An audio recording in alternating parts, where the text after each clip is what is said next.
Capítulo 19.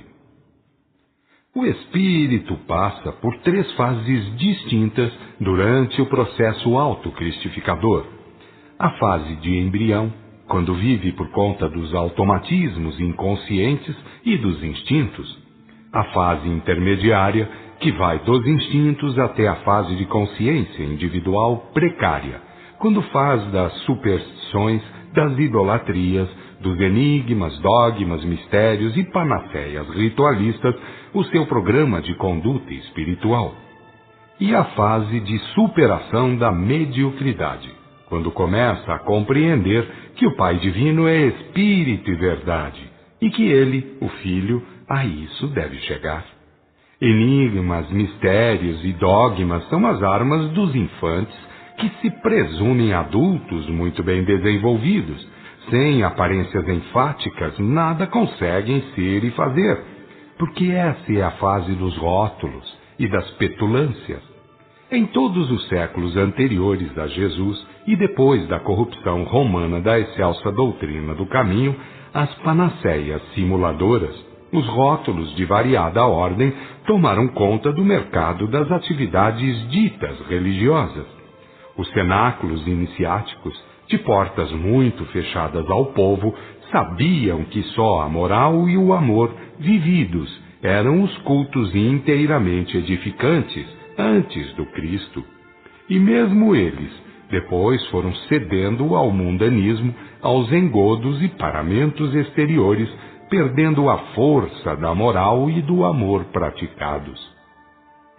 Ensinar ao discípulo que conservasse o mistério, porque se o mistério deixasse de ser, ele também perderia sua força, é simplesmente monstruoso e crime, confesso, contra a moral e o amor. É o comportamento do jovem que, por mera petulância, pretende ostentar a sabedoria acumulada do ancião. É, enfim, a prova de que ouviu falar em espírito e verdade como medida certa, porém não sabe o que isso é, como é, para o que é. O passado, a tradição, o vício das manias formais lhe não permitem a libertação e, portanto, procura substituir alguns rótulos por outros, algumas idolatrias por outras, e vive seus vazios de alma com aparências de fartura. É só casca, não tem cerne, porque é tudo enigmático e misterioso para ele. E quando a realidade espiritual demonstra um fato, um acontecimento mediúnico ou profético, por viver ele fora das leis, dos elementos e dos fatos, qualifica de milagre, de coisa sobrenatural. Onde e quando vamos encontrar a prova real, a prova de fato das falsas conceituações? Quando é que os enigmáticos, os misteriosos e os milagreiros caem por terra e deixam seus crentes em situação ridícula?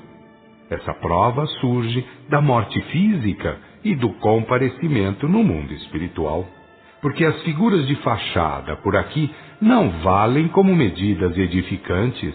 Aparências de moral e de amor ficam bem na crosta, diante dos olhos turvos da ignorância. Naqueles dias de grandes aprendizados, quando as comitivas eram formadas e as viagens traduziam acúmulos experimentais maravilhosos, Vicentina convidou-me para uma descida à crosta, a fim de recolher uma nossa irmã, cuja romagem carnal findava. Será mais uma lição, disse ela, que muito irá valer algum dia, quando tiver que realizar um trabalho informativo, pois quem ajudou a corromper a doutrina consoladora, estribada na lei de Deus, no Cristo modelo e na revelação generalizada, terá que ajudar a repô-la no devido lugar. Nada, disse eu, porque vivia somando fatores e confiando no céu. E no devido tempo, fomos parar no seio de uma família, onde uma mulher de idade bem avançada estava de partida do mundo e em condições tais de vantagem espiritual que, embora estando ainda presa ao corpo, suas radiações maravilhavam nossos olhos e ungiam nossos corações com o bálsamo celestial. Vicentina informou-me, depois de fazer algumas apresentações, dentre elas a de um irmão desencarnado, de quem disse: este irmão fora seu marido e ostentara no mapa das movimentações espirituais alguns títulos respeitáveis. Ela, entretanto, foi uma esposa e mãe a quem não sobrou tempo para cultivar devoções tabeladas ou sistemáticas. Naquele momento, dava entrada no recinto uma comitiva esplendente e Vicentina apresentou-me a funcionária que devia cortar a ligação para que a nobre irmã desse entrada, e muito gloriosa, no mundo onde o ranço e a ferrugem não formam, sem ser nos lugares de pranto ou ranger dos dentes, ou nas regiões inferiores, onde os dramas de consciência medram a valer, ofuscando as alegrias. E minutos depois, as mãos autorizadas da funcionária se impunham, e a irmã era suspensa num como dossel feito de luzes e melodias suaves. A consternação dos encarnados contrastava com as alegrias no nosso plano, porque um espírito, um filho de Deus, que não teve tempo para gastar com as lantejoulas do religiosismo, subia aos planos superiores, guindado pelas forças da moral e do amor que aplicara nos dias de romagem carnal.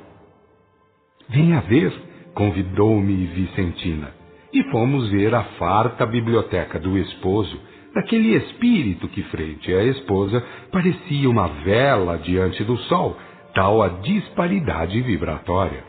Olhe para o pergaminho, apontou Vicentina logo mais, e lá estava um título honorífico pomposo, muito ricamente emoldurado, enquanto seu dono se encontrava, infelizmente, muito pobremente iluminado.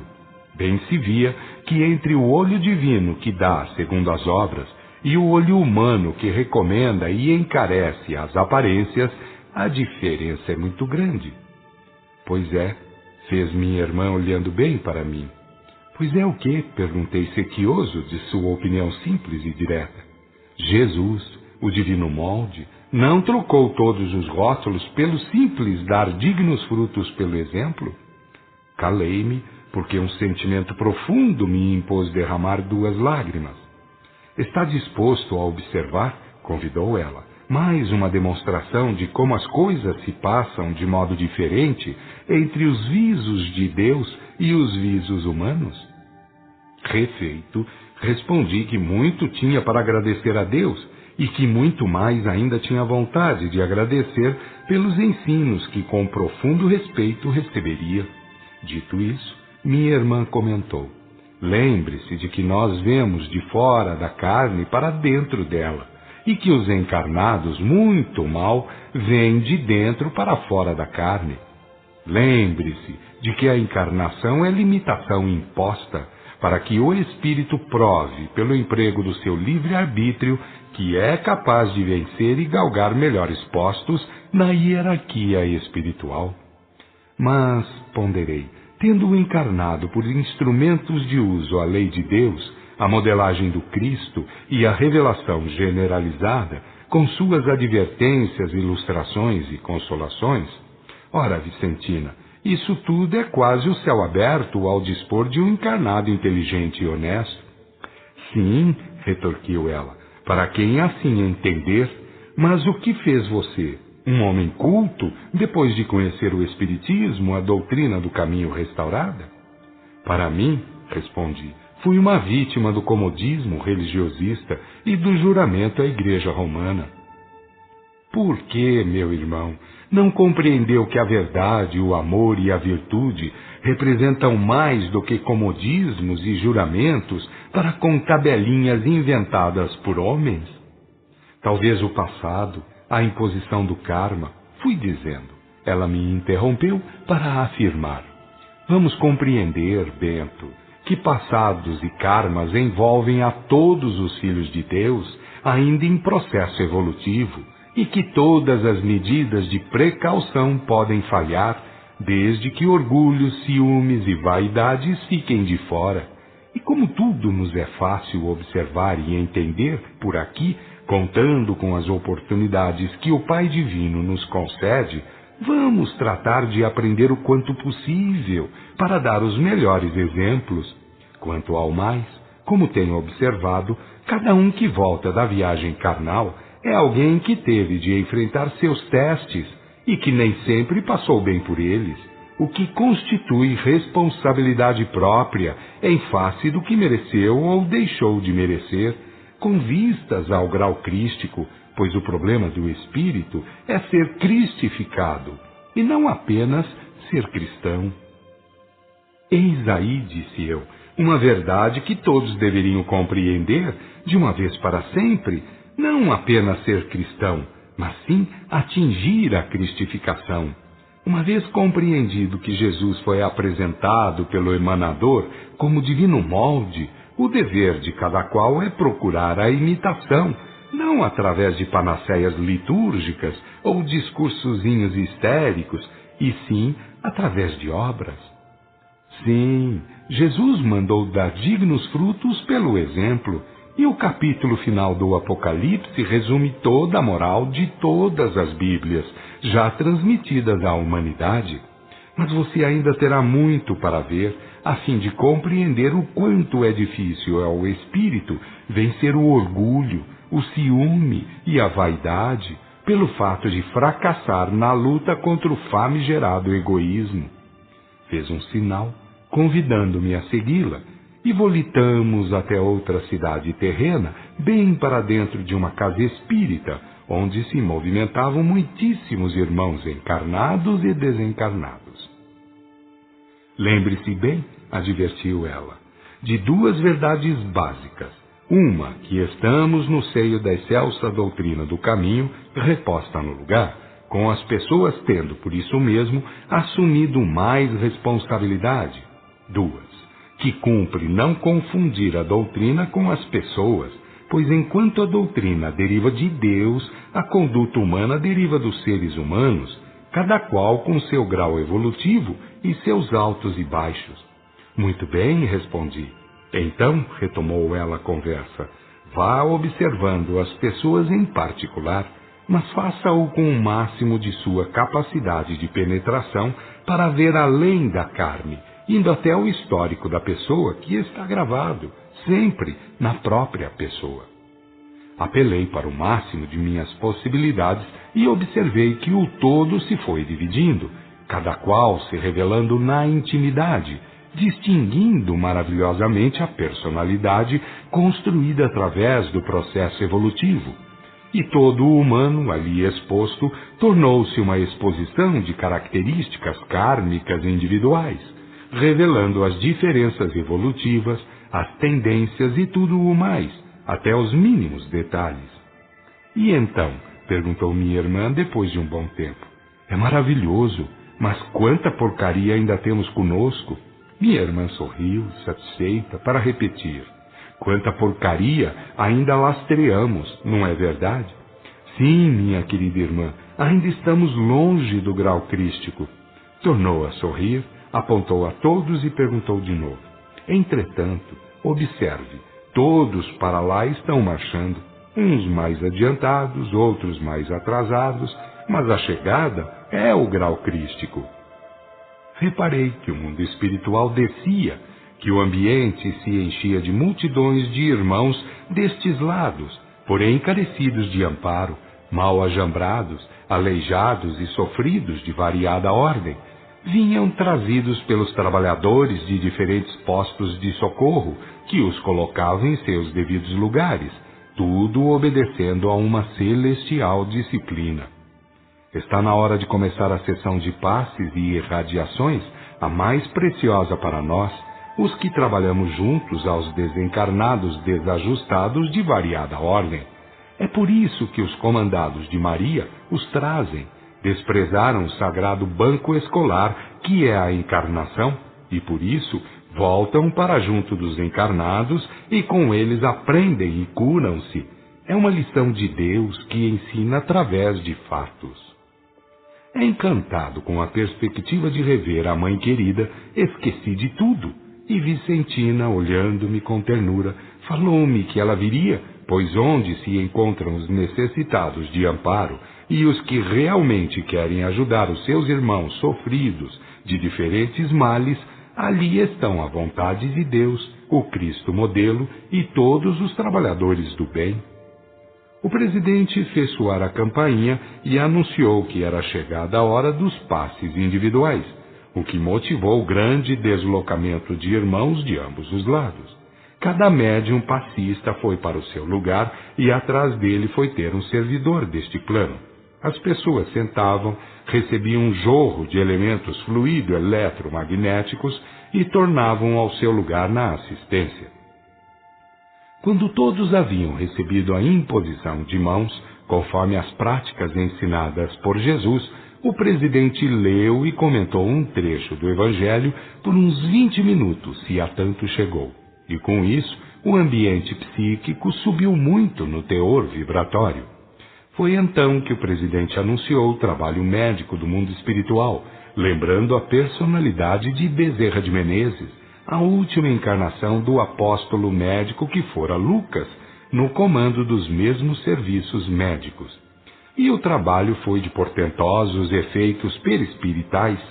Como o momento era propício, tudo se ampliou e vimos, então, os corpos dos encarnados mostrarem tudo, inclusive os porquês kármicos, e os médicos e enfermeiros do mundo espiritual fazerem o que era permitido pela justiça divina. Seguindo, disse o presidente que era a hora dos desencarnados precisantes. Foi um deslumbramento, um céu a se derramar sobre multidões escalonadas. Havia distribuição por ordem de males e de merecimentos, com legiões de servidores a trabalhar, e nas alturas pairava glorioso Cristo modelo, transformado numa divina fonte de luz que descia e se desdobrava, passando por Maria e seus comandados e indo atingir os precisados, mas tudo muito filtrado, distribuído com uma técnica de causar pasmo. Quando aquela parte findou, o presidente lembrou os hospitais da carne, os doentes em geral, e a trabalheira mudou de rumo. Encarnados e desencarnados formaram um centro de energias e luzes, e verdadeiros canais estenderam-se indo parar nas mais distantes casas de dor e de recuperação. Vimos o quanto vale a oração e o que, por seu intermédio, fazem os socorristas espirituais, aplicando sabedorias e técnicas que os encarnados estão muito longe de compreender. Entretanto, a oração dos encarnados auxiliava de modo celestial para que tudo aquilo fosse feito. Ao término da oração de encerramento, subimos ao nosso plano, satisfeitos de ter auxiliado um pouco, porém muito mais ainda pelo quanto aprendemos. Realmente, é só dando que se recebe e só amando que se é amado. Já em nosso campo normal de vida e movimentações, porque naqueles dias de aprendizados tudo era questão de acumular conhecimentos, porém sem a menor sujeição a programações rigorosas, fiquei de ter contato com minha mãe, assim que ela pudesse me atender, com bastante tempo ao dispor para trocar ideias à vontade. É que nestes planos da vida, tanto quanto as verdades matrizes oferecem oportunidades infindas de sondagem por causa das profundidades inerentes, também os pormenores, as particularidades, crescem imensamente para todos os lados, toda vez que um fato ocorra, contendo em seu bojo elementos de contato com a crosta ou com os planos superiores. Para cima, vamos no rumo da síntese geral, da verdade que se concentra cada vez mais onde a moral e o amor comandam tudo, pois sem esses dois fatores essenciais, ninguém jamais atingirá o grau crístico. E para baixo, vamos no rumo da diversidade de leis, elementos e fatos, onde a moral e o amor diminuem de intensidade, precisamente para que o espírito, procurando conhecer e lutando para vencer, revele o Cristo interno o mais breve possível. Quem, partindo de planos superiores, mergulha na crosta para entrar em contato com os encarnados, tem que se limitar, é obrigado a se restringir ou perder muito em suas virtudes expansionais. Quanto ao encarnado, sujeito às leis de meio, goza das mesmas e está plenamente no seu elemento. Se não sofrer dor e não for constrangido moralmente, a vida carnal é para ele uma dádiva celestial, por usufruir dos bens do mundo e por constituir o mundo a ferramenta ideal de progresso. E todos poderão, com o mínimo de inteligência, compreender a diferença que os dois planos oferecem, quando seus elementos penetram o campo contrário. Nós sofremos restrições por causa da materialidade do vosso meio, e vós por aqui sofreis restrições por causa do aumento do teor vibratório. E quanto mais penetrarem os elementos pelo campo contrário, tanto mais as limitações se irão acentuando. Para nós atrapalha o aumento de densidade, para vós o aumento de luz vibrante.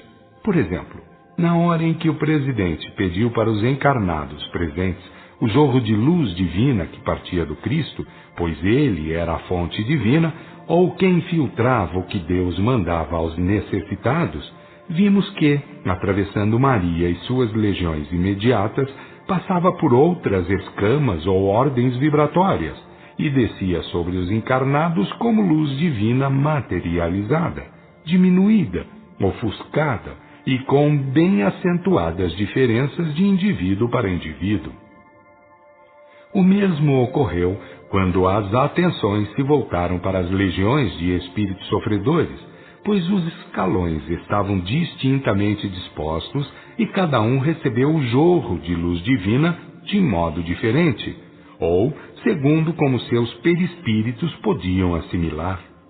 Tudo, enfim, vinha de Deus, pelo Cristo planetário, atravessava gamas vibratórias descendentes e atingia os precisados segundo as suas possibilidades de assimilação. Quando eu, Vicentina e a nossa mãe, longe da cidade, conversávamos sobre o assunto, disse-nos ela que não pode ser de outro modo, porque se a caminhada do espírito é para cima e só com muita luta conquista o galardão crístico, ao ter que enfrentar um espírito, o mundo material tem que respeitar a mesma lei. E assim é nos planos espirituais, pois visitar os de mais baixo nível vibratório impõe uma espécie de restrições, enquanto visitar os mais de cima obriga a adquirir as ajudas vibratórias indispensáveis. E com isso, meus filhos, disse minha mãe, temos a prova simples de como nosso Pai Divino legislou, desde sempre, para que cada um chegue a ter o que em si mesmo fez por merecer, e que o conquistado, por esforço próprio, é distinto. Ninguém poderá jamais tirar ou discutir, sem ser o próprio indivíduo, cujo direito de livre-arbítrio é eternamente assegurado pelo mesmo Pai Divino. Tudo demonstra, interveio Vicentina, que as grandes conquistas são as que se revelam de dentro para fora, e não as que se consegue de fora para dentro, como falsamente fazem crer os mercantilismos religiosistas e os fanatismos piegas que o protestantismo esparrama pelos seus prosélitos. O espírito deve crescer e vir a ser uma potência divina, e não alguém salvo apenas conforme o tacanhismo das escolas sectárias do mundo. Naquele momento, olhando pela colina abaixo, vimos que 3 mulheres vinham subindo e que pareciam 3 camponesas, vestidas com trajes muito lindos e características de diferentes locais da terra. Ao chegarem a nós, embora os trajes e as aparências apresentadas fizessem-nas diminuídas, bem se via que eram habitantes de planos muito superiores. Seus olhos continham muito do reino de Deus, para que se não visse prontamente de onde teriam vindo. E minha mãe, que penetrava muito mais do que Vicentina e eu, primeiro fitou-as com atenção e depois fez uma reverência em que se notava, a um tempo, profundo amor e respeito hierárquico. E a conversa tomou conta de todos nós, fazendo-se notar o fato de que elas sabiam tudo sobre nós e nossas vidas e problemas. Quando cheguei a dizer que tinha em mente algo que deveria vir a fazer, uma delas prontamente asseverou que tudo estava programado e que contasse com o auxílio devido, pois minhas faltas estavam diretamente ligadas aos assuntos centrais da excelsa doutrina transmitida por Jesus, e que, depois de muitos séculos, e por haver já resgatado muito, iria ter oportunidades várias que constituiriam testes e meios de firmar posição, a fim de constituir tudo isso tentos a contar com vistas às próximas encarnações. Então, comentei, devo agradecer ao céu por me envolver assim com tão apreciáveis cuidados, com graças que tenho certeza não mereço. Abigail tem o seu roteiro pronto, continuou ela, e pode estar certo de que em tudo entram alguns merecimentos e algumas graças. Nosso pai é pródigo sempre que em seus filhos aflore, de fato, a vontade de trabalhar pelo bem das coletividades. No seu caso, tudo converge para a documentação doutrinária, e como estamos na hora cíclico-histórica das grandes movimentações transitivas, importa que tenha oportunidade de trabalho na seara do caminho. Olhando para as três detidamente, tive vontade de perguntar muito mais, ou de esvaziar a alma de tanto perguntar. Mas a terceira, que nada havia dito ainda a respeito de meus futuros trabalhos, aconselhou e com um carinho maternal por demais evidente. Filho querido, confia no Pai, no Cristo e em todos nós. Lembra-te sempre do querido apóstolo amado, porque em suas mãos está a direção do Espírito da Verdade, que agora designamos chamar mensageria divina. Tangido por forte emoção, mal pude responder.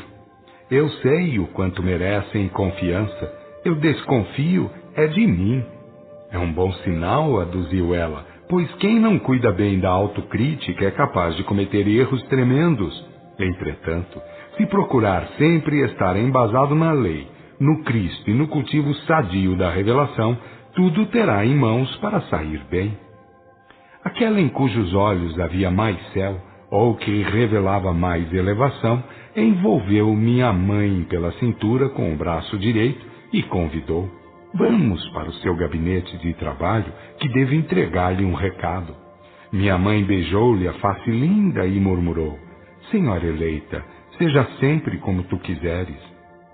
Eu tinha certeza de que ali estavam Maria, a Madalena e Abigail, e quando elas se foram, subindo depois de tudo quanto foi feito e dito, suas vestes mudaram, fizeram-se estrelas cintilantes. Bem do alto, quando suas luzes divinas contrastavam com o azul puríssimo, enviaram palavras carinhosas e irmãs, dizendo que estariam sempre conosco, porque em evolução éramos diferentes, mas em origem e finalidade éramos iguais.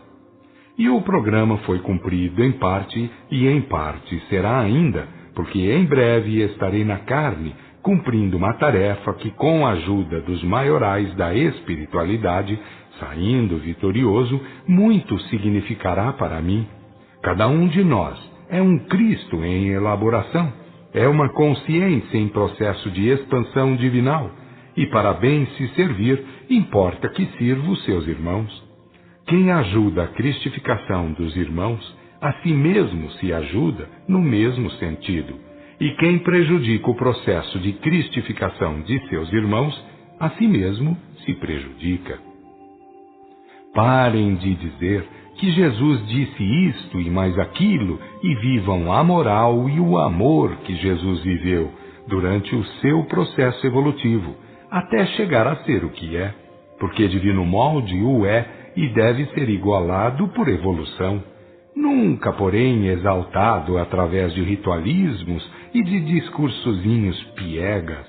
Amor, muito amor nas obras, eis a medida que cristifica, pois o reino de Deus, como Jesus bem advertiu, não virá com mostras exteriores, na terra ou em outros mundos, antes ou depois, sofrendo severas punições se for necessário, mas o reino de Deus, que cada um tem dentro de si mesmo, pelos seus esforços, terá que ser evidenciado. Em nenhuma parte e em tempo qualquer deixarão de ser indispensáveis a lei de Deus, a divina modelagem de um Filho-Verbo e o ministério da revelação que adverte, ilustra e consola. Se derem a esse triângulo as devidas atenções em obras, muito facilitarão o despertar do Cristo interno, consoante a divina modelagem do Cristo externo. Caso contrário, chorem sobre seus mesmos erros, porque de agora em diante se cumprirão as profecias que estão no Apocalipse, do capítulo 14 em diante, quando marca a entrada na fase de maturidade, o que motivará a separação entre cabritos e ovelhas. Discernir entre o bem e o mal é a chave da sabedoria cristificadora. Se de Jesus rezava e reza o Velho Testamento, que comeria leite e mel até saber discernir entre o bem e o mal, como de fato aconteceu, isso também é normal na vida de todos os filhos de Deus, observando, se é justo, as proporções evolutivas e funcionais. Se para Jesus o meio de discernir era viver a lei de Deus, pois ela manda fazer todo o bem e jamais fazer o mal, também assim o é para os filhos de Deus em geral.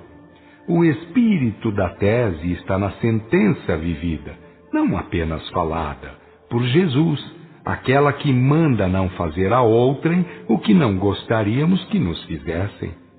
De todo e qualquer modo, sabendo o que diz a caudal de literatura mediúnica ou não, pois o mundo enche-se de muitas e muitas palavras, o fato é que o homem está postado entre o bem e o mal.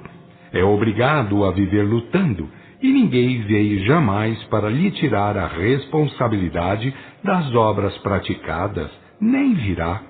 Perante a justiça divina é que vive o homem sobre a terra, sendo obrigado a ser social, a ter contato com os seus semelhantes, contato que lhe facilitará, queira ou não queira, a exercitar o bem ou o mal, ficando diretamente responsável pelo que fizer.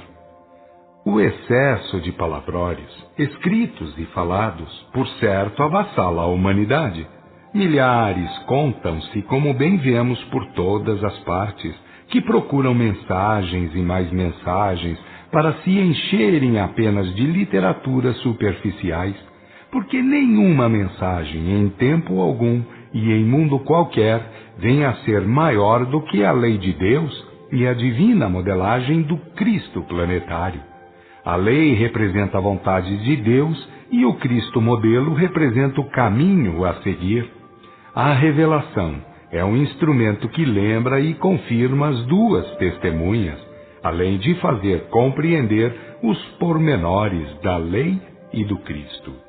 Ai daquele que, por se esquecer da lei de Deus e do Cristo caminho, perder a noção de contenda entre o bem e o mal, e se fizer um mal exemplificador entre os seus irmãos.